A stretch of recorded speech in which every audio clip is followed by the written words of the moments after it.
اولاد کے حقوق کو ادا کریں گے انشاءاللہ، اولاد کو اچھی تعلیم دیں گے انشاءاللہ، اولاد کی اچھی تربیت کریں گے انشاءاللہ۔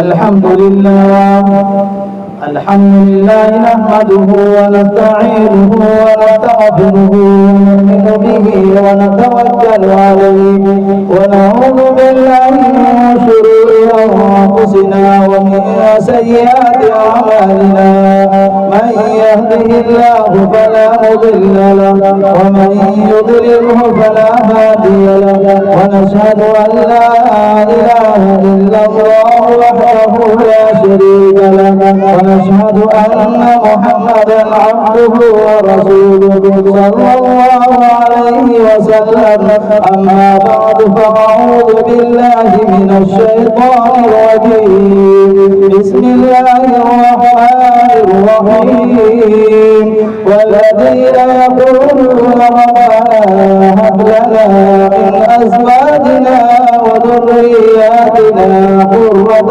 أعين واجعلنا للمتقين إماما وقال الله تبارك وتعالى في موضع آخر يا أيها الذين آمنوا قوا أنفسكم وأهليكم نارا وقودها الناس والحجارة وقال النبي صلى الله عليه وسلم كلكم راع وكلكم مسؤول عن رعيته أو كما قال عليه الصلاة والسلام تمام حضرات اللهم صل على محمد وعلى آل محمد كما صليت على إبراهيم وعلى آل إبراهيم إنك حميد مجيد اللهم بارك على محمد وعلى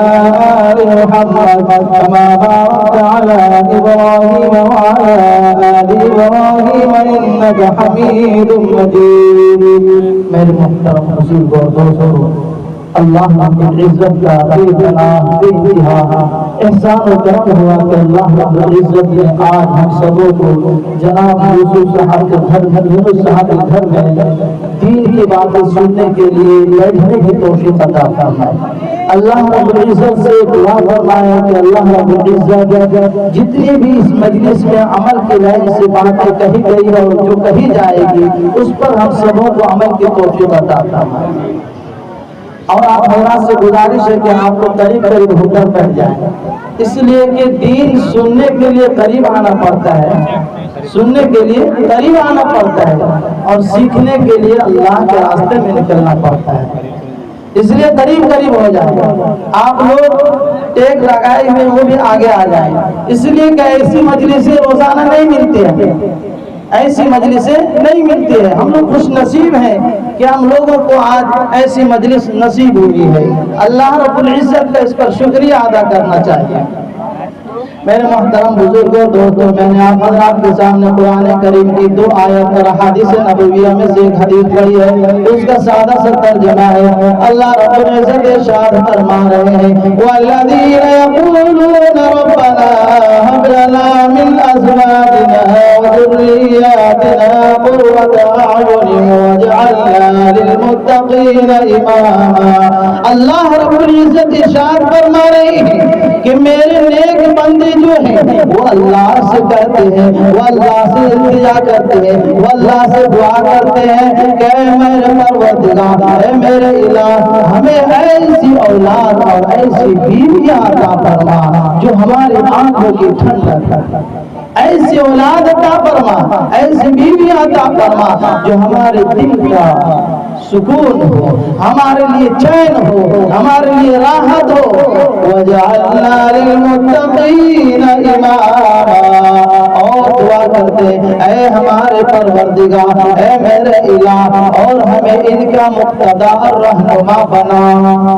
اور دوسری جگہ اللہ رب العزت نے قرآن کریم میں ارشاد فرمایا یا ایھا الذین آمنوا قوا انفسکم واہلیکم نارا، اے لوگوں اپنے آپ کو، اپنے اہل و عیال کو، اہل و عیال بیوی بچے ماں باپ پورے خاندان والوں کو اس آگ سے بچاؤ جس کا ایندھن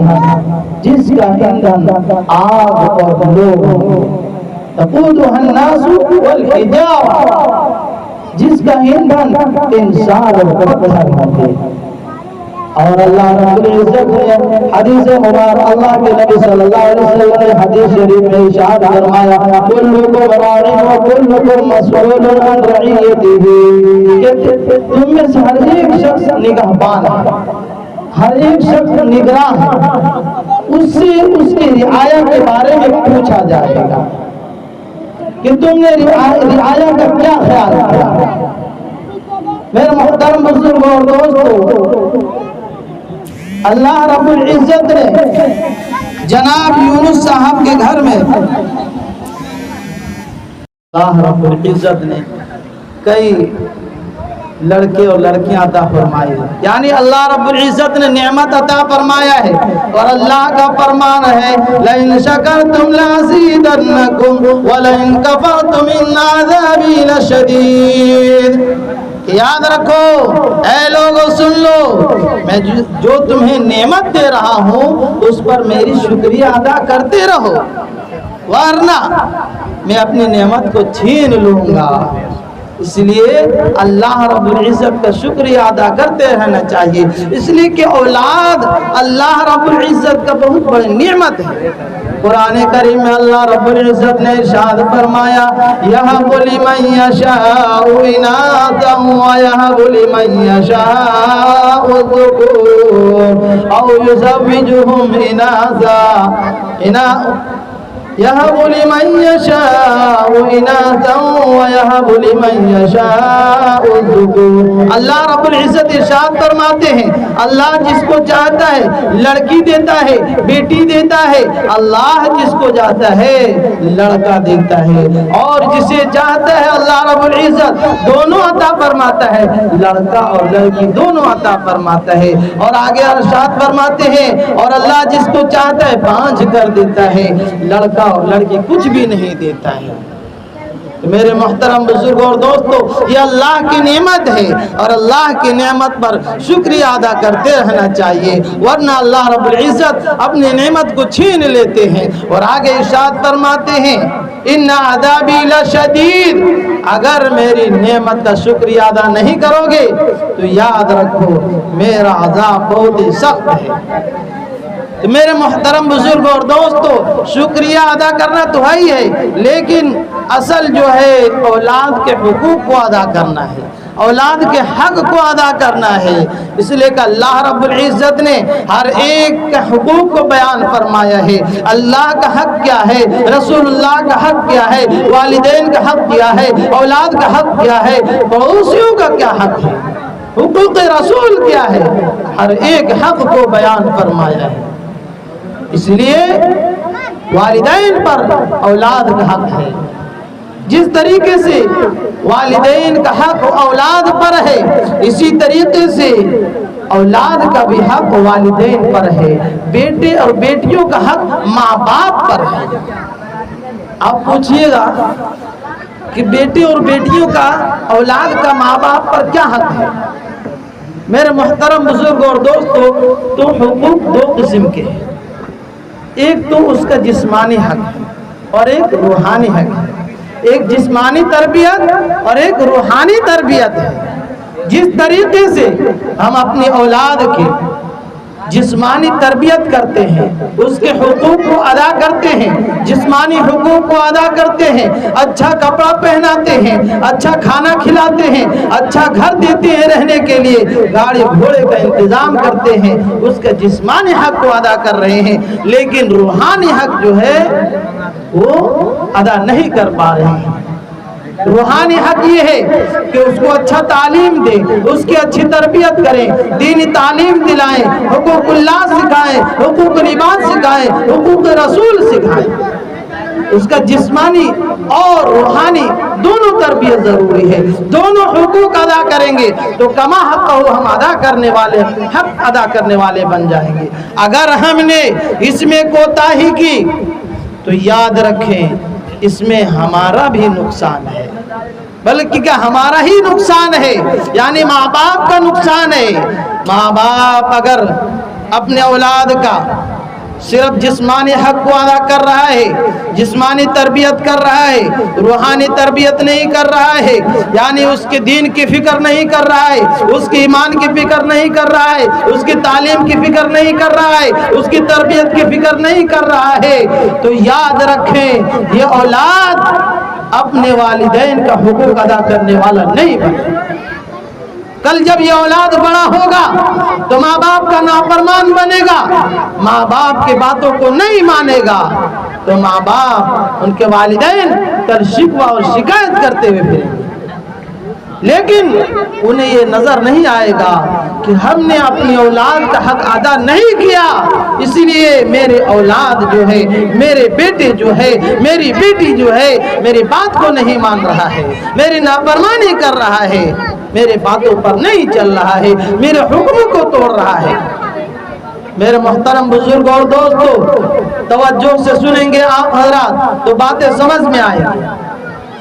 میری پردہ نشین ماں اور بہنوں بھی بیٹھے ہوئے ہیں، ان کو بھی اس پر توجہ دینے کی ضرورت ہے.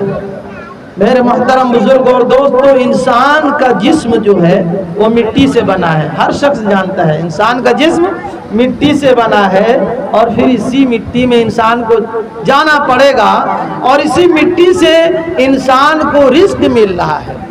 اس لیے کہ جسم مٹی سے بنا ہے تو اس کا رزق بھی مٹی سے مل رہا ہے.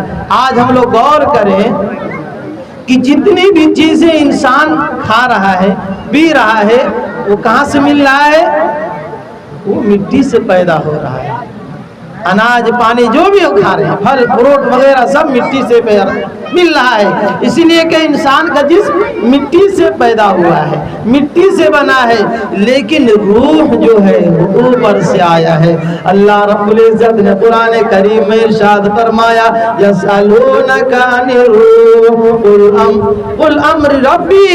اللہ رب العزت نے ارشاد فرمایا کہ لوگ پوچھتے ہیں کہ روح کیا ہے، آپ بتلا دیجئے کہ میرا رب کا حکم ہے، میرا رب کا حکم ہے، روح میرا رب کا حکم ہے. تو انسان کے اندر جو روح ہے وہ اوپر سے آیا ہے، تو اس کا غذا مٹی نہیں ہے، اس کا غذا پھل فروٹ نہیں ہے، دانا پانی نہیں ہے، اس کا غذا بھی اوپر سے آیا ہے. اس کا غذا کیا ہے؟ روح کی تربیت کیا ہے؟ روح کا غذا کیا ہے؟ کہ اس کو اچھا تعلیم دیا جائے، اس کی اچھی تربیت کیا جائے، اس کو اللہ اور رسول کے باتوں کو بتلایا جائے. میرے محترم بزرگ اور دوستو، اللہ کے نبی صلی اللہ علیہ وسلم نے جب ان کو پتا چلا کہ ان کی بیٹی کے یہاں حضرت فاطمہ الزہرا رضی اللہ عنہا کے ہاں لڑکا پیدا ہوا ہے، ان کو خبر ہوئی، وہ فوراً اپنی بیٹی کے گھر گئے اور پوچھا، ارونی ابنی، کہ مجھے میرے بیٹے کو دکھلاؤ، مجھے میرے بیٹے کو دکھلاؤ، یعنی حسن کو میرے پاس لاؤ.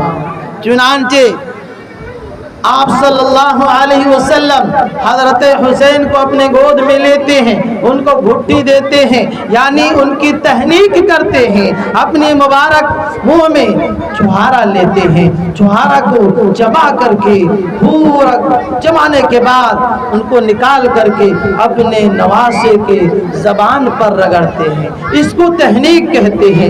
یہ ایسا کرنا بھی سنت ہے، یعنی آپ کے دور میں، آپ کے قریب میں، آپ کے اڑوس پڑوس میں اگر کوئی نیک شخص ہے، کوئی اچھے عالم ہے، تو ان کے پاس جانا چاہیے، یا ان کو اپنے پاس بلا کر کے اپنے بچوں کا تہنیک کرانا چاہیے، گھٹی دلانا چاہیے، تاکہ بچے پر اچھا اثر پڑے، تاکہ بچے پر اچھا اثر پڑے. تو آپ صلی اللہ علیہ وسلم نے حضرت حسن رضی اللہ عنہ کی تہنیک کر رہے ہیں. گھٹی دے رہے ہیں. اس کے بعد پوچھ رہے ہیں کہ اس کا نام کیا رکھا ہے, اس کا نام کیا رکھا ہے. تو حضرت علی رضی اللہ عنہ کے بارے مشہور ہے اسد اللہ الغالب کہ آپ رضی اللہ عنہ بہادر تھے, جری تھے, شیر خدا تھے. انہوں نے اپنے بیٹے کا نام حرب رکھا. حرب مانا ہاری, جنگجو, لڑاکو, ان کا نام رکھا. آپ صلی اللہ علیہ وسلم نے ارشاد فرمایا سمیتها حسنا, کہ میں اس کا نام حسن رکھتا ہوں, اس کا نام حسن رکھتا ہوں. چنانچہ آپ صلی اللہ علیہ وسلم نے حضرت علی رضی اللہ عنہ کے بیٹے کا نام جو حرب تھا ان کا نام چینج کر کے حسن رکھ دیا. خوبصورت, بہترین, اچھا اس کا معنی ہوتا ہے. اس کے بعد آپ صلی اللہ علیہ وسلم نے اس کا عقیقہ کیا. تو میرے محترم بزرگ اور دوستو, یہ جو چیزیں میں بیان کر رہا ہوں یہ والدین پر حق ہے اولاد کا, والدین پر حق ہے اولاد کا. خاموشی کے ساتھ سنیں آپ حضرات, اور بچوں کو خاموش کر دیں تب باتیں سمجھ میں آئے گی, ورنہ باتیں سمجھ میں نہیں آئے گی. تو آپ صلی اللہ علیہ وسلم نے سب سے پہلے تحنیک کی اور ان کے کانوں میں اذان دیا. داہنے کان میں اذان, بائیں کان میں اقامت کہی. تو یہ ایسا کرنا سنت ہے. آپ صلی اللہ علیہ وسلم نے ارشاد فرمایا کہ اپنے بچوں کا اچھا نام رکھو, نبیوں پر نام رکھو, صحابہ کا نام رکھو, اللہ پر نام رکھو, یعنی عبداللہ نام رکھو, عبد الرحمن نام رکھو, نبیوں کا نام رکھو, صحابہ کا نام رکھو. لیکن آج ہم لوگ ماڈرن زمانے کے لوگ ہیں, کہتے ہیں کہ ایسا نام ہو جو صرف ون پیس, ایسا نام ہو ون پیس ہو.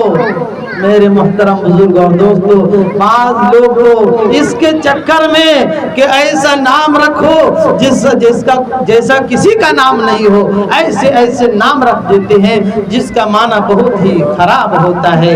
آپ صلی اللہ علیہ وسلم نے ارشاد فرمایا کہ بچوں پر اس کے نام کا اثر ہوتا ہے. بچے کا نام اچھا رکھا جاتا ہے تو بچہ اچھا بنتا ہے. اگر نام کا معنی غلط ہوتا ہے تو اس کے معنی کا اثر پڑتا ہے اور بچہ غلط بن جاتا ہے. اس لیے بچے کا نام اچھا رکھو. آپ صلی اللہ علیہ وسلم دیکھیے اپنے نواسے کا نام کس طریقے سے رکھ رہے ہیں. حسن رکھ رہے ہیں, حسین رکھ رہے ہیں. 1 سال کے بعد پتا چلا کہ ان کی بیٹی کی یہاں ایک اولاد اور آیا ہے. آپ صلی اللہ علیہ وسلم جاتے ہیں اور پوچھتے ہیں کہ اس کا نام کیا رکھا ہے. حضرت علی رضی اللہ عنہ فرماتے ہیں حرب رکھا ہے. پھر دوسرے بیٹے کا نام حرب رکھا ہے. چنانچہ آپ صلی اللہ علیہ وسلم نے ارشاد فرمایا سمیتها حسینا, کہ اس کا نام حسین رکھتا ہوں میں. فوراً چینج کر دیا, اس لیے کہ حرب کے معنی تھا لڑنے والا, جنگجو, بہادر. اس لیے آپ صلی اللہ علیہ وسلم نے اس کو چینج کر دیا, حسین نام رکھا. تو آپ صلی اللہ علیہ وسلم نے ہمیں سبق دیا ہے کہ اپنی اولاد کا, اپنے بیٹوں کا, اپنی بیٹیوں کا جب نام رکھو تو اچھا نام رکھو, سنت کے مطابق اس کا عقیقہ کرو. اور جب 7 سال کا ہو جائے تو اس کو نماز کا حکم کرو. 7 سال کا ہو جائے تو نماز کا حکم کرو. اللہ کے نبی صلی اللہ علیہ وسلم نے ارشاد فرمایا کہ جب 10 سال کا ہو جائے نماز نہ پڑھے فضربوہم, تو ان کی پٹائی بھی کرو, ان کی پٹائی بھی کرو. تو دیکھیے شریعت نے ہمیں حکم دیا ہے. ایسے تو کوئی والدین اپنے اولاد کو نہیں مارتا ہے, لیکن شریعت یہ حکم دے رہا ہے کہ جب 10 سال کا ہو جائے ابنها 10 سنین, کہ جب 10 سال کا ہو جائے اور نماز کو ترک کرے, نماز نہ پڑھے, نماز کو چھوڑ دے, تو اس کی پٹائی بھی کرو, اس کی پٹائی بھی کرو. اور اللہ کے نبی صلی اللہ علیہ وسلم نے ارشاد فرمایا جب 10 سال کا ہو جائے فرقوا بالمضاجع, تو ان کے بستر کو الگ کر دو, ساتھ میں مت سلاؤ. اپنے پاس بھائی بہن کے پاس مت سلاؤ, اس کے بستر کو الگ کر دو. یہ اللہ کے نبی صلی اللہ علیہ وسلم ہم لوگوں کو درس دے رہے ہیں, ہم لوگوں کو سکھا رہے ہیں کہ ایسا کرو، یہ تمہارے اوپر حق ہے اولاد کا۔ اگر ایسا نہیں کیا بعد میں رونا پڑے گا، بعد میں پچھتانا پڑے گا، اور افسوس کے سوا کچھ بھی نہیں رہ جائے گا۔ پھر مولویوں کے پاس جاؤ گے اور چکرے لگاؤ گے کہ ہمیں کچھ پانی پڑھ کر دے دیں، تعویذ گنڈے دے دیں، اس کے سوا آپ کے پاس کچھ نہیں ہوگا۔ ہاں، اس کی اچھی تربیت کریں گے، اس کے حقوق کو ادا کریں گے تو یہ بچہ نیک بنے گا، یہ بچہ نیک بنے گا، یہ دیندار بنے گا، اور اس کے اندر جب بولنے لگ جائے تو اللہ اللہ کہلانا سکھاؤ اس کو، اللہ کا نام اس کو کہنے کے لیے بولو۔ دیکھیے اللہ کے نبی صلی اللہ علیہ وسلم کیسی تربیت کرنے کے لیے فرما رہے ہیں کہ جب پیدا ہو تو اس کے کان میں اللہ کا نام جائے، اس کے کان میں اللہ کا نام جائے، اور جب بولنے لگے تو اللہ کا نام بولے، اللہ کا نام بولے، اللہ اللہ کہنا سکھلاؤ، لا الہ الا اللہ محمد رسول اللہ کہنا سکھلاؤ۔ اس لیے کہا ہے کسی نے کہ جب بچہ پیدا ہوتا ہے اس کے کان میں اذان دی جاتی ہے، اور جب بچہ یا کوئی مر جاتا ہے تو اس کی اذان نہیں ہوتی ہے، اس لیے کہ اس کا اذان پہلے ہی ہو چکا ہوتا ہے۔ بس انسان اتنی دیر کے لیے دنیا میں آتا ہے جتنی دیر کے لیے نماز کا وقت ہوتا ہے، گویا کہ اذان کے بعد کیا ہوتا ہے؟ نماز کا وقت ہو جاتا ہے۔ اتنی ہی دیر کے لیے انسان گویا کہ دنیا میں آیا ہے۔ اللہ کے نبی صلی اللہ علیہ وسلم نے ارشاد فرمایا کہ انسان کو ڈرتے رہنا چاہیے کہ کب اس دنیا سے چلا جائے پتہ نہیں۔ اللہ کے نبی صلی اللہ علیہ وسلم نے یہاں تک کہ ارشاد فرمایا کہ ایک سانس انسان لیا ہے پتہ نہیں وہ باہر نکال سکتا ہے نہیں، جس نے اپنی سانس کو باہر کیا ہے پتہ نہیں وہ اپنی سانس کو لے سکتا نہیں، اتنے قریب انسان کے قریب موت ہے۔ تو میرے محترم بزرگ اور دوستو، اللہ کے نبی صلی اللہ علیہ وسلم ہم لوگوں کو درس دے رہے ہیں کہ اچھا نام رکھو اور ان کو دینی تعلیم دو۔ جب پڑھنے لکھنے کا زمانہ آ جائے، لکھنے کے لیے سیکھ جائے، پڑھنے کے لیے سیکھ جائے، اس کو دینی تعلیم دو۔ کیوں؟ اس لیے کہ دینی تعلیم ہی ایسی تعلیم ہے، اس تعلیم کے ذریعے سے بچہ آپ کے حقوق کو جانے گا، حقوق اللہ کو سمجھے گا، حقوق رسول کو سمجھے گا، پڑوسیوں کے حقوق کو سمجھے گا۔ آواز بڑھا دے تھوڑا۔ پڑوسیوں کے حقوق کو سمجھے گا کہ پڑوسی کے کیا حقوق ہیں، اللہ کے ہمارے اوپر کیا حقوق ہیں، حقوق رسول کیا ہے ہمارے۔ لیکن میرے محترم بزرگ اور دوستو، آج ہم لوگ غور کریں کہ جب ہمارا بچہ بولنے لگتا ہے، پڑھنے کے قابل ہو جاتا ہے، تو اس کو کیا کرتے ہیں ہم لوگ؟ یونیورسٹیوں میں داخلہ دیتے ہیں، اچھے اچھے کالج میں داخلہ دلواتے ہیں اور کوچنگ کراتے ہیں۔ کیوں کراتے ہیں؟ تاکہ میرا بچہ ڈاکٹر بنے گا، میرا بچہ انجینئر بنے گا، میرا بچہ گریجویٹ کرے گا، پائلٹ بنے گا، دنیا دار بنے گا، بزنس مین بنے گا۔ لیکن نہیں میرے محترم بزرگ اور دوستو، یاد رکھے کہ یہ ایسے ہنر ہے، اس کو تعلیم ہم لوگ کہتے ہیں، لیکن یہ تعلیم نہیں ہے۔ تعلیم تو وہ ہے کہ ایسی تعلیم ملے کہ جس سے اللہ کا پہچان ہو، انسان کو ایسی تعلیم ملے جس سے رسول اللہ کا پہچان ہو، ماں باپ کے حقوق کے بارے میں پتہ چلے، حلال و حرام کے بارے میں علم آئے۔ تعلیم تو وہ ہے، لیکن ہم لوگ تعلیم اس کو کہہ رہے ہیں جس کے ذریعے سے انسان اللہ سے دور ہوتا ہے، رسول اللہ سے دور ہوتا ہے، حقوق والدین کو بھی نہیں جانتا ہے، نہ حلال و حرام کو پہچان سکتا ہے، اس کو تعلیم کہہ رہے ہیں۔ وہ تعلیم نہیں ہے، وہ ہنر ہے۔ ہنر آپ کے ساتھ کب تک رہے گا؟ جب تک آپ دنیا میں رہیں گے تب تک آپ کے پاس ہنر ہے۔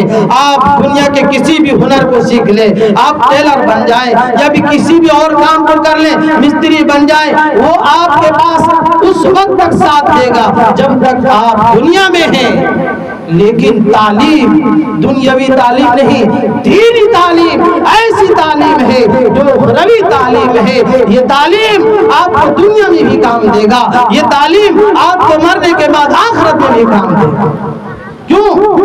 اس لیے کہ اللہ کے نبی صلی اللہ علیہ وسلم نے ارشاد فرمایا اقرأ وارتقي ورتل كما كنت ترتل في الدنيا فإن منزلك عند آخر آية تقرأها. کل قیامت کے دن میدان محشر میں حافظ قرآن سے کہا جائے گا، قرآن پڑھنے والوں سے کہا جائے گا کہ قرآن پڑھتا جا اور جنت کے درجوں پر چڑھتا جا. جس طریقے سے تو نے دنیا میں ٹھہر ٹھہر کر پڑھا ہے آج بھی پڑھتا جا، جنت کے درجوں پر چڑھتا جا. کس تعلیم کے بارے میں فرما رہے ہیں؟ قرآنی تعلیم کے بارے میں، اخروی تعلیم کے بارے میں، احکام شرعیہ کی تعلیم کے بارے میں، نہ کہ دنیاوی تعلیم کے بارے میں، دنیاوی ڈگری کے بارے میں. یہ ڈگریاں یہی رہ جائیں، لیکن ہم نے اپنے بچوں کو اچھی تعلیم دیا، دینی تعلیم دیا، اپنے بچوں کو حدیث کا علم دیا، قرآن کا علم دیا، اپنے بچوں کو حقوق اللہ سکھایا، حقوق رسول سکھایا. وہ سیکھے گا کہاں؟ جب وہ دینی تعلیم پڑھے گا، احکام شرعیہ کو سیکھے گا، تب پتہ چلے گا. اپنے بچے کو اسکولوں کالجوں میں بھیجتے ہیں، بچے کو کیا سکھایا جاتا ہے؟ وہاں اے بی سی ڈی پورا آخر تک اس کے معنی بھی سکھلایا جاتا ہے. آپ لوگ کو بھی معلوم ہوگا ایپل پھلا پھلا بال ایسے ٹکٹ بلی جوا.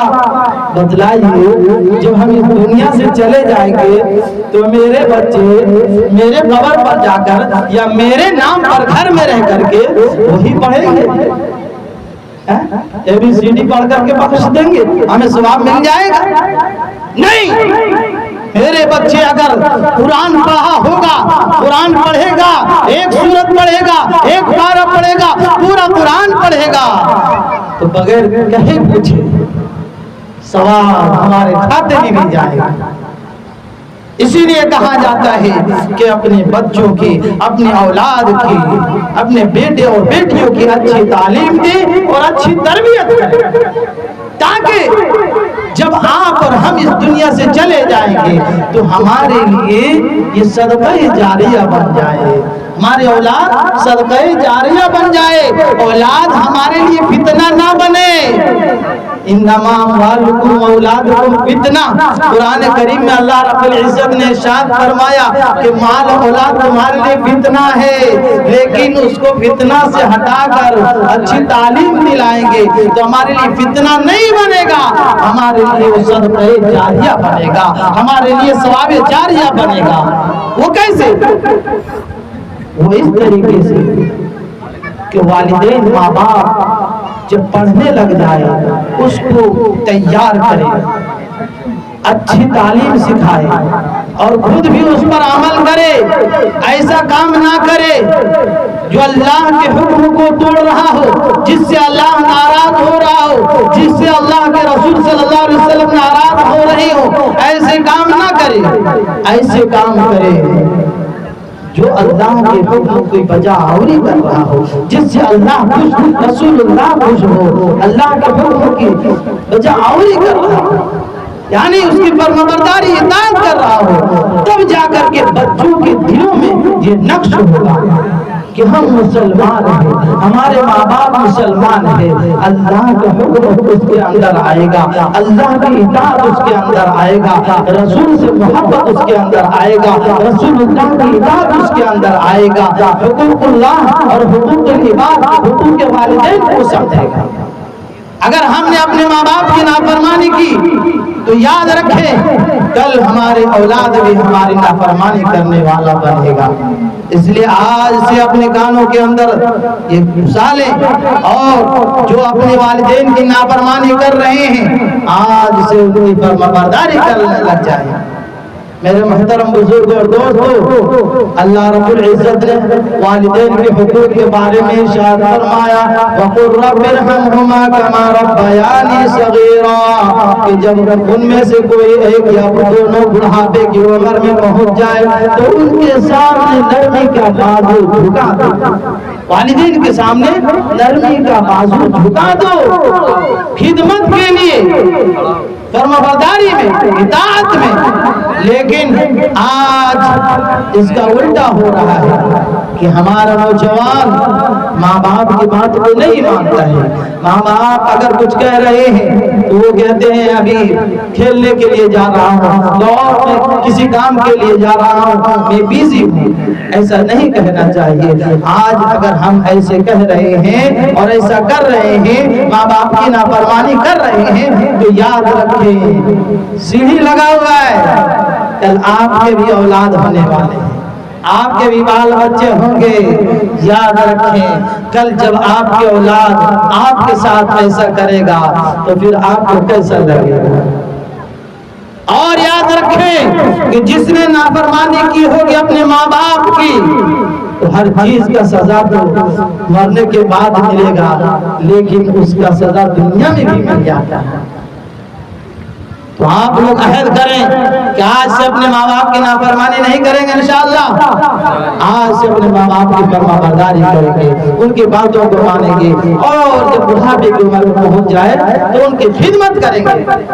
فَلَا تَقُلْ لَهُمَا اُفٍّ وَلَا تَنْهَرْهُمَا وَقُلْ لَهُمَا. اللہ رب العزت نے ارشاد فرمایا کہ ان کو اف بھی مت کہو، اف بھی مت کہو. اگر کوئی بات کہہ رہے ہیں ماں باپ تو اف بھی مت کہو.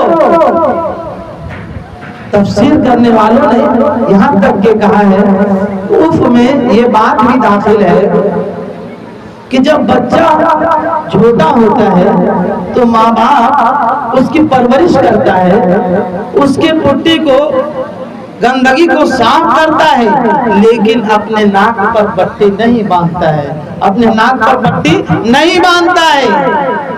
لیکن یہ بچہ اگر ماں باپ بڑھاپے کی عمر میں پہنچ جائے اور ان کی خدمت کا موقع مل جائے اور ان کی غلاظت کو نجاست کو صاف کرنے کا موقع مل جائے اور اپنے ناک پر پٹی باندھے تو یہ بھی اف میں داخل ہے، یہ بھی اف میں داخل ہے. اس لیے ہم لوگوں کو سمجھ لینا چاہیے. میرے محترم بزرگ اور دوستو، تو اپنے اولاد کی اچھی تربیت کریں گے انشاءاللہ. حضرت عمر بن خطاب رضی اللہ عنہ خلیفہ ثانی کون ہے؟ خلیفہ دو نمبر. دوسرے خلیفہ کون ہے؟ حضرت عمر بن خطاب رضی اللہ عنہ، جو آپ صلی اللہ علیہ وسلم کے سسر بھی، اس لیے کہ آپ صلی اللہ علیہ وسلم کی شادی ان کی بیٹی حفصہ سے ہوئی تھی. تو حضرت عمر رضی اللہ عنہ آپ صلی اللہ علیہ وسلم کے سسر بھی، اور حضرت علی رضی اللہ عنہ کے داماد بھی ہیں. حضرت علی رضی اللہ عنہ کے داماد بھی ہیں. آج اعتراض کرنے والے کہتے ہیں کہ دوسرا خلیفہ کن کو ہونا چاہیے؟ یہ پہلا خلیفہ کن کو ہونا چاہیے؟ حضرت علی کو. ان کو سوچنا چاہیے کہ حضرت علی رضی اللہ عنہ ان کے ہاتھ پر بیعت کر رہے ہیں. بہرحال میں ادھر جانا نہیں چاہتا ہوں. حضرت عمر بن خطاب رضی اللہ عنہ کے زمانے میں ایک شخص آیا ایک شکایت لے کر. اس نے کہا ہے امیر المؤمنین، میرا بیٹا میری نافرمانی کر رہا ہے، میری حکموں کو توڑ رہا ہے، میری بات کو نہیں مانتا ہے، الٹا جواب دے دیتا ہے. چنانچہ امیر المؤمنین نے حکم دیا کہ بیٹا کو بلایا جائے. بیٹا کو بلایا گیا، پوچھا کیا تم اپنے ماں باپ کی بات کو نہیں مانتا ہے؟ تو بیٹے نے دلیری کے ساتھ کہا جی امیر، میں اپنے ماں باپ کی بات نہیں مانتا. کہا کیوں نہیں مانتے ہو؟ ماں باپ کی بات ماننا چاہیے، اس لیے کہ اللہ نے حکم دیا ہے کہ ماں باپ کی باتوں کو مانو. وبالوالدین احسانا، ان کے ساتھ احسان اور بھلائی کا معاملہ کرو، حسن سلوک کا معاملہ کرو. اللہ نے حکم دیا ہے، تم اس کی باتوں کو کیوں نہیں مان رہے ہو؟ چنانچہ لڑکے نے کہا اے امیر المؤمنین، اللہ رب العزت نے اولاد پر والدین کے حقوق کو بیان فرمایا ہے. آپ ذرا یہ بھی بتلائیں کیا والدین پر بھی اولاد کا حق ہے؟ یعنی ماں باپ کا حق بیٹے پر تو ہے، بیٹیوں پر تو ہے، یہ آپ بتلا رہے ہیں، اور یہ بھی بتلائیں کہ اب بیٹے اور بیٹیوں کا حق بھی ماں باپ پر ہے؟ کہاں بالکل ہے، کہاں آپ بتلائیں؟ چنانچہ امیر المؤمنین عمر بن خطاب رضی اللہ عنہ نے کہا کہ اولاد کا حق ماں باپ پر یہ ہے کہ جب بچہ پیدا ہو تو اس کا اچھا نام رکھا جائے۔ کیا کیا جائے؟ اس کا اچھا نام رکھا جائے، اور جب آدمی اپنے نکاح کے لیے رشتہ ڈھونڈے تو نیک صالح بیوی تلاش کرے، نیک صالح بیوی تلاش کرے، اور جب بچہ پڑھنے لکھنے کا اس کا عمر ہو جائے تو اس کو دینی تعلیم دے، اچھی تعلیم دے۔ چنانچہ اس لڑکے نے کہا اے امیر المؤمنین، جب میرے والد نے شادی کی تو ایسی عورت سے شادی کی جو بدنام زمانہ تھا، جو بدنام زمانہ تھی، ایسی عورت سے شادی کی ہے۔ جب میری پیدائش ہوئی تو میرے والد نے میرا نام اچھا نہیں رکھا، جعل نام رکھ دیا۔ جعل کے معنی ہوتا ہے گبریلا، گوبر والا کیڑا۔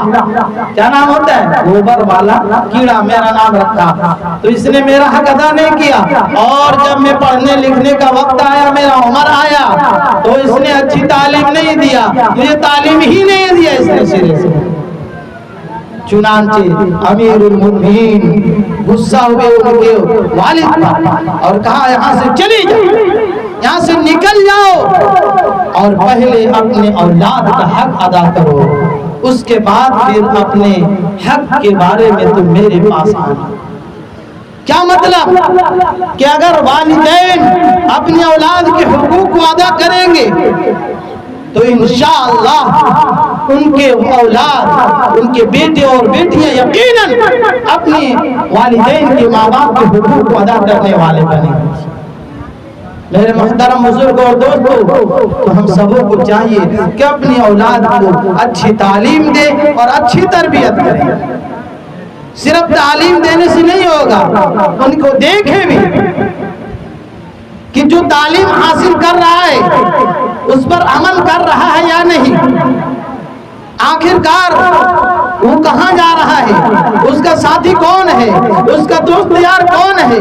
تو سب سے پہلے اس کو اللہ کا خوف دلائے، اللہ کا محبت سکھلائے کہ اللہ رب العزت سب چیز کا خالق ہے، مالک ہے، اللہ کی ربوبیت کو سکھلائے۔ اس کے بعد یہ سکھلائے کہ بچہ تم جہاں کہیں بھی رہو اللہ تمہیں دیکھ رہا ہے، اندھیری رات میں اگر گناہ کر رہے ہو تو یاد رکھو کہ اللہ رب العزت تمہیں دیکھ رہا ہے۔ جب بچے کے دل کے اندر اللہ کا خوف آ جائے گا تو وہ کہیں بھی رہے گا، آپ کے پاس ہوگا یا آپ سے دور ہوگا، وہ گناہوں سے بچے گا۔ اس کے بعد اللہ کے نبی صلی اللہ علیہ وسلم کی محبت اس کے اندر ڈالے کہ اللہ کے نبی صلی اللہ علیہ وسلم محسن انسانیت ہے، کہ آپ صلی اللہ علیہ وسلم کے آنے سے پہلے انسان جانوروں کی زندگی گزار رہے تھے اور وحشی کی طرح اپنی زندگی گزار رہے تھے، ان کو کچھ نہیں پتا تھا۔ اللہ کے نبی صلی اللہ علیہ وسلم آئے تو جو بکریاں چرانے والے تھے، جو چروائے تھے، وہ رہنما اور ہادی بن گئے، وہ رہنما اور ہادی بن گئے۔ اس لیے آپ صلی اللہ علیہ وسلم محسن انسانیت ہے، ان سے محبت سکھلائے، ان کی اطاعت سکھلائے کہ اللہ کے نبی صلی اللہ علیہ وسلم کے راستے پر چلو گے، ان کے طریقے کو اپناؤ گے، ان کی سنت کی پیروی کرو گے، احادیث مبارکہ کے مطابق اپنی زندگی گزارو گے تو تم یہاں بھی کامیاب اور کل قیامت کے بھی کامیاب ہو جاؤ گے۔ یہ اپنے اولاد کو سکھلائے، اس کے بعد اپنے اولاد کو قرآن کی تعلیم دے، قرآن کی تعلیم دے۔ قرآن کی تعلیم بچوں کو کیسے ملے گا؟ جب والدین، ماں باپ، جب بچے چھوٹے ہوں گے تو والدین کو چاہیے، یا پیٹ میں ہو تو ماں کو چاہیے کہ وہ قرآن پڑھے۔ ہمارے بزرگوں کا واقعہ ہے کہ جب بچہ پیٹ میں ہوتا تھا تو ماں وضو کرتی تھی، نماز پڑھتی تھی اور تلاوت کرتی تھی۔ جب بچہ پیدا ہوتا تھا تو وہ کئی حصوں کا حفظ قرآن کر لیتا تھا۔ یہاں تک کہ واقعہ ہے کہ بعض ایسے لوگ پیدا ہوئے ہیں جو حافظ قرآن پیدا ہوئے ہیں۔ کیوں؟ اس لیے کہ اس وقت کی مائیں اتنی نیک تھی۔ جب بچہ پیٹ میں ہوتا تھا تو گانا نہیں سنتی تھی، ٹی وی ٹیلی ویژن نہیں دیکھتی تھی، ڈرامہ کامیڈی نہیں دیکھتی تھی۔ اور آج کل کے ہماری مائیں بہنیں ہیں کہ جب بچہ پیٹ میں ہوتا ہے تو وہ کوئی کام کو کرتے نہیں ہے، ہاں بیڈ ریسٹ میں رہتی ہے، موبائل دن رات دیکھتے رہتی ہے، طرح طرح کی چیزیں اس میں دیکھتے ہیں۔ ہاں آپ اس میں صحابہ کے واقعات، صحابیات کے واقعات کو سنیں، قرآن سنیں، قرآن پڑھیں، اچھی چیز کریں گے انشاءاللہ ہمارے اولاد بھی اچھے بنیں گے۔ اس لیے کہ بچہ جو ہوتا ہے اس پر اثر کرتا ہے، بچہ دیکھا دیکھی کرتا ہے۔ جب بچہ پیدا ہو جائے تو اس کے سامنے قرآن پڑھا جائے، قرآن کو چوما جائے، سینوں سے لگایا جائے، تاکہ بچے کے دل کے اندر قرآن کی محبت آئے، قرآن کی محبت آئے۔ آج بچہ تو یہ دیکھتا ہے کہ ہمارے ماں باپ جو ہے ایک وقت کی نماز نہیں پڑھ رہے ہیں، ہمیں نماز کے لیے کہہ رہا ہے، وہ نماز نہیں پڑھتا ہے۔ بچہ دیکھ رہا ہے کہ ماں باپ صبح میں تو دیر سے اٹھتے ہیں اور جب اٹھتے ہیں تو موبائل دیکھ رہے ہیں، اپنے واٹس ایپ کو چیک کر رہے ہیں، فیس بک چیک کر رہے ہیں، اور ہمیں کہہ رہا ہے کہ قرآن پڑھو، وہ قرآن بھی نہیں پڑھتا ہے۔ اگر ماں باپ اچھے طریقے سے اپنی زندگی گزاریں گے، سیرت اور سنت کے مطابق زندگی گزاریں گے، مسلمان ہو کر کے زندگی گزاریں گے، تو انشاءاللہ ہمارے بچے بھی ویسے ہی زندگی گزارنے والے ہوں گے۔ جب دیکھے گا بچہ بچپن سے ہی کہ جب سے میں دیکھ رہا ہوں میرے ماں باپ روزانہ فجر میں اور ہر وقت 5 وقت جب اذان ہوتی ہے تو نماز پڑھتے ہیں اور ہر وقت قرآن کی تلاوت کرتے ہیں، تو آٹومیٹک بچے کے دل کے اندر اس سے محبت پیدا ہوگی، اس کے دل کے اندر نماز کی چاہت ہوگی، اس کے دل کے اندر قرآن کی چاہت ہوگا کہ نہیں؟ اس لیے کہ بچہ دیکھا دیکھی کرتا ہے۔ آپ بھی غور کرتے ہوں گے کہ اگر ہم کبھی نماز پڑھتے ہیں گھر میں، مصلی بچھاتے ہیں، جائے نماز بچھاتے ہیں نماز پڑھنے کے لیے، تو ابھی ہم رکوع اور سجدہ بھی نہیں کیے ہوتے، لیکن ہمارے پیارے پیارے بچے اور بچیاں ہم سے پہلے نماز رکوع اور سجدہ کرنے لگتے ہیں۔ دیکھتے ہیں کہ میرے ماں باپ جو ہے نماز پڑھنے جا رہا ہے، چنانچہ بچے اور بچے نماز پڑھنے لگ جاتی ہے۔ تو کیا جو والدین خود عمل کرنے والے بن جائیں گے تو اولاد نیک نہیں بنے گا؟ جو والدین اللہ کے حقوق کو ادا کرنے والے بن جائیں گے، حقوق رسول کو ادا کرنے والے بن جائیں گے، پڑوسی کے حقوق کو ادا کرنے والے بن جائیں گے، والدین کے حق کو ادا کرنے والے بن جائیں گے، کیا بچہ نافرمان بنے گا؟ نہیں بنے گا انشاءاللہ۔ میرے محترم بزرگ اور دوستو، ایک واقعہ یوں ہے، ریاض آپ لوگ سنے ہوں گے، سعودی عرب کے اندر ایک ریاض جگہ کا نام ہے۔ ہاں وہاں کا واقعہ ہے کہ ایک والدہ کی 2 بیٹے، کتنے بیٹے؟ 2 بیٹے، ایک کا نام حسن اور ایک کا نام علی تھا۔ علی بڑا تھا، حسن چھوٹا تھا، علی اور حسن نام تھا۔ جب ان کے باپ کا انتقال ہو گیا،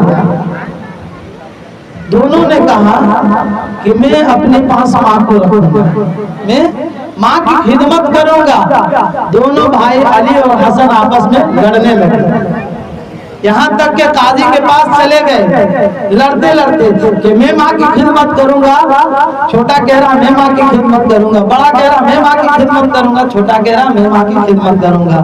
واقعہ قاضی صاحب کے پاس چلا گیا، چنانچہ قاضی صاحب بھی رشک کرنے لگے، قاضی صاحب بھی رشک کرنے لگے کہ یہ کیسا واقعہ ہے۔ آج تک تو ہم نے یہ سنا تھا کہ آدمی یہ کہتا ہوا دکھائی دیتا تھا کہ ماں اب تیری ہے، اب تیری ہے، اتنا دن میں دیکھا اب تم دیکھو گے۔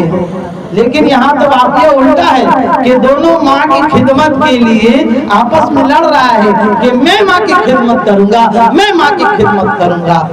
چنانچہ ماں سے پوچھا جاتا ہے کہ آپ ہی بتلا دیجئے کہ آپ کس کو خدمت کے لیے چن رہی ہیں، بڑے کو یا چھوٹے کو؟ چنانچہ ماں کہتی ہے کہ بڑا ہے، وہ خدمت کرتے ہوئے آ رہا ہے، میرا بیٹا چھوٹا کرے، میں چھوٹے کو چنتا ہوں۔ کس لیے؟ اس لیے کہ بڑا عمر زیادہ ہو گیا ہے اور خدمت کرتے ہوئے آ رہا ہے، اس لیے اب چھوٹے کو چنتی ہوں۔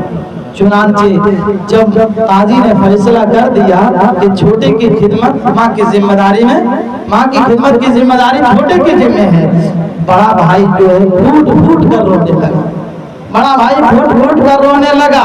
اور آج ہم نوجوان غور کرے، سوچے، اپنے دل پر ہاتھ رکھے، آج ہم لوگ یہ سوچتے ہیں کہ ماں باپ جتنا جلد ہو سکے ہم سے دور ہو جائے، ہمارے چھوٹے بھائی کے پاس یا فلاں کے پاس چلا جائے۔ نہیں میرے محترم بزرگوں دوستو، اللہ کے نبی صلی اللہ علیہ وسلم نے ارشاد فرمایا، رضا الرب فی رضا الوالد وسخط الرب فی سخط الوالد، کہ ماں باپ کی رضامندی میں اللہ کی رضامندی ہے، ماں باپ کی ناراضگی میں اللہ کی ناراضگی ہے۔ اس لیے اگر کوئی شخص یہ چاہتا ہے کہ اللہ اس سے راضی ہو جائے تو اس کو چاہیے کہ اپنے والدین کو راضی کر لے، اپنے والدین کو، اپنے ماں باپ کو راضی کر لے، اللہ اس سے راضی ہو جائے گا۔ اللہ کے نبی صلی اللہ علیہ وسلم نے یہاں تک کہ ارشاد فرمایا کہ ماں کے قدموں کے نیچے جنت ہے۔ آج ہر شخص جنت کی تلاش میں ہے، ہر شخص اس سے پوچھئے وہ جنت کے خواہش مند ہے، جنت میں جانا چاہتا ہے، لیکن ماں کو ناراض کریے گا تو جنت میں نہیں جا سکتا۔ اس لیے ماں باپ کی فرما برداری کریں گے، سب کریں گے انشاءاللہ، اولاد کے حقوق کو ادا کریں گے انشاءاللہ، اولاد کو اچھی تعلیم دیں گے انشاءاللہ، اولاد کی اچھی تربیت کریں گے انشاءاللہ۔ ایک حدیث ہے، بس اسی کو سنا کر میں اپنی بات کو ختم کر دوں گا۔ اللہ کے نبی صلی اللہ علیہ وسلم نے ارشاد فرمایا کہ 3 چیزیں، انسان مر جاتا ہے لیکن 3 چیزیں ایسی ہے کہ انسان کے مرنے کے بعد بھی کام آتا ہے۔ 3 چیزیں ایسی ہے کہ انسان کو مرنے کے بعد بھی کام آتا ہے۔ انسان جب مر جاتا ہے کوئی کام کر سکتا ہے؟ نہ ثواب کا کام کر سکتا ہے، نہ گناہ کا کام کر سکتا ہے، کچھ بھی نہیں کر سکتا ہے، نہ نیکی کما سکتا ہے نہ گناہ کر سکتا ہے۔ لیکن 3 کام ایسے ہیں جس کی وجہ سے اس کو ثواب ملتا رہتا ہے۔ ایک تو یہ ہے کہ اس نے صدقہ جاریہ کر دیا، مسجد بنوا دی، مدرسہ بنوا دیا، پیاؤ بنا دیا، پانی پینے کا کنواں، چاپا کل وغیرہ، یعنی کوئی ایسا کام کر دیا جس سے لوگوں کو فائدہ پہنچے۔ یا پھر اس نے علم چھوڑ کر گیا جس سے لوگ فائدہ اٹھائے، قرآن دے کر کے گیا، کتاب دے کر کے گیا، یا کسی کو علم سکھا کر کے گیا، اپنے بچوں کو حافظ قرآن عالم دین بنا کر کے گیا جس سے لوگ فائدہ اٹھاتے رہے، تو اس کا ثواب اس کو مرنے کے بعد ملتا رہے گا۔ اسی طریقے سے نیک اولاد اگر چھوڑ کے گیا تو اولاد بھی اس کے لیے صدقہ جاریہ ہوگا۔ اب میں اس پر کہتا ہوں کہ اگر کسی نے برا اولاد چھوڑ کر گیا، نیک نہیں چھوڑا، برا بچہ چھوڑ کر گیا، برا بنا کر کے گیا، تو بتلائیے اس کو ثواب ملے گا یا گناہ ملے گا؟ اس لیے ہم سبوں کو چاہیے کہ اپنی اولاد کی اچھی تعلیم دیں اور اچھی تربیت کریں گے، سب کریں گے انشاءاللہ۔ اللہ تبارک و تعالی ہم سب کو جو باتیں کہی گئی ہے اس پر عمل کی توفیق عطا فرمائے، آمین۔ واخر دعوانا الحمدللہ رب العالمین۔